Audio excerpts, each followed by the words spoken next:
Hey, what's up, guys? So I just kind of wanted to take a couple minutes, get everybody caught up to speed on what's going on in my life. I've been getting a lot of questions and figured I'd just make a second video and answer some of the things that I've been receiving. I first wanted to say I'm humbled by the response that my video got. It's been viewed millions and millions of times. People all over the country have been calling me, texting me, sending me emails, comments, and the overwhelming majority of it has been positive. And so I think that's pretty cool because my whole thought process on making that video was trying to bridge the gap between law enforcement and the public. And I've seen both sides with open arms willing to embrace that. And I think that's a step in the right direction. So that's pretty cool. One thing that I've seen come up over and over in the comments, and I've been an email sent to me, is, are you gonna get in trouble? What happened to you? Or is there any discipline or any discipline taking place? And so I figured I'd take a chance and give you a little synopsis of the last 3 days of my life after posting that video. So I posted the video on Tuesday, was it May 5th? And it took it took a day or two before it really started getting a lot of traction. But the next morning when I woke up on the 6th, I think it was only at a few thousand views. And I had received a message from my command saying, wow, Greg, what a powerful message. We agree with that 100%, well done. And that was actually a relief for me because I was like, great, I know that it's risky putting something out like that, but I felt like it was so grounded in integrity and liberty that no one would have an issue with it. So that was a relief. And then fast forward 3 hours later, I get another phone call from my command and it said, hey Greg, the video's up to 400,000 views. It's time to pull the plug on this thing. And I immediately, it kind of caught me off guard because I said, why would we want to pull the plug on something that was already acknowledged as a good and powerful message from one law enforcement officer to others? And I said, yeah, that doesn't really make sense to me. I think maybe we should embrace this message and we should share this with other officers. And he said, listen, it's not up to me. I have been directed to tell you to take the video down, and I need to know if you're going to take the video down. And I said, no, I can't take the video down. Because if you listen to my first video, the whole message that I was trying to share with people and impart on them is, if you believe in something in your heart, you have to stand by that conviction, even if it costs you everything. And like I said last time, I have 3 little kids. I have this house, I have another house. I cannot afford to lose my job. But after putting that message out there and sharing that with America, and it was so well received, I can't then just say, even though that's what I believe, I'm gonna take a step back, I'm gonna retract my words, and I'm gonna allow my command to prevent me from sharing my heart and my truth. And I said, so with that in mind, sir, I can't take the video down.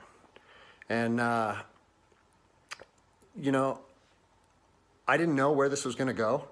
And I immediately started thinking about, what are they gonna try and gig me on? What did I do wrong? What policy did I violate? And I got called back a couple hours later, and by this time, it was skyrocketing. Everyone in the agency was seeing it. Cops from when I was an officer down in Los Angeles, they were contacting me. I got a call and it said, listen, the video needs to be taken down right now and you need to accept a letter of reprimand. Or we're gonna take a very different approach to this if you say no again. Well, I'd already put myself on that hill, and I had to be willing to die on that hill. They said they determined the video was a violation of policy, and that if I wouldn't take it down, that allegations would be made against me, and so on and so on. And so I told them, no, I'm not gonna take it down. You do what you need to do. But the principle of it is rooted in truth, and it was a positive message that was received by millions and millions of people. If you want me to take it down, I have to respectfully refuse. And it was interesting because they kept citing different policies, like, oh, it was the social media policy, or some of your equipment may have been identifiable. And that kind of seemed like a moot point to me. And it was strange because Why was the message okay at 5 a.m. and then 3 hours later, there was a problem with it? And so I was later contacted by the chief of police. He's someone that I have great respect for. He's a good man to work for.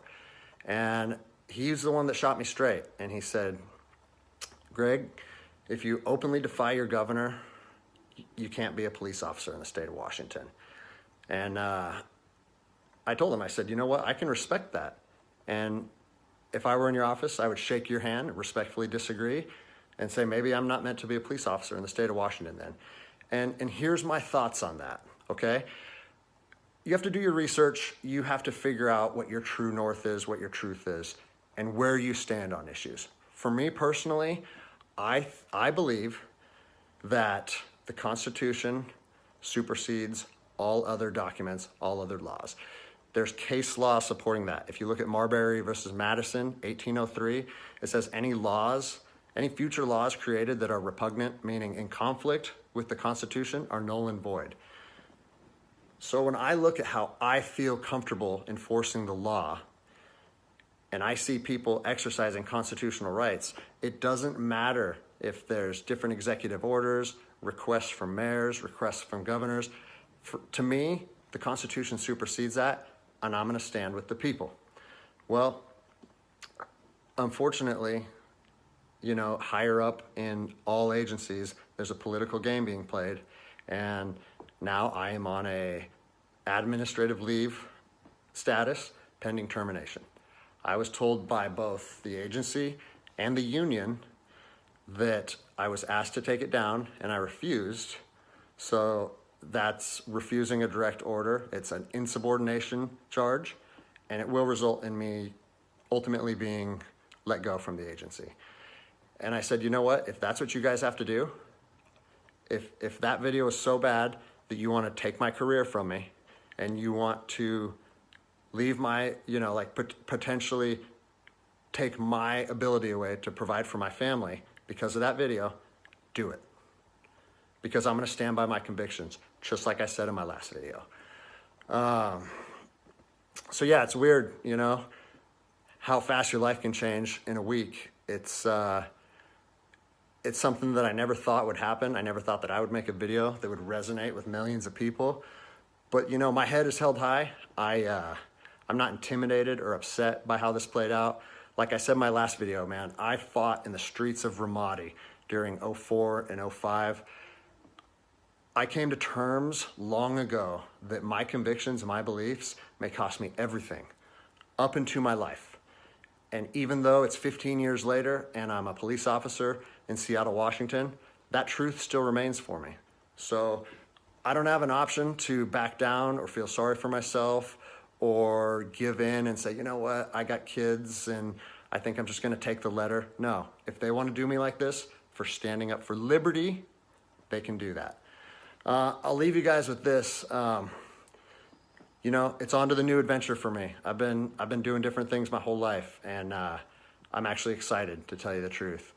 If you know of anyone accepting resumes, hit me up, because I might need it in the near future. But, I've always wanted to circumnavigate the globe on a sailboat, so maybe it's time to chase that dream. Anyways, I appreciate all the support, guys. Take care.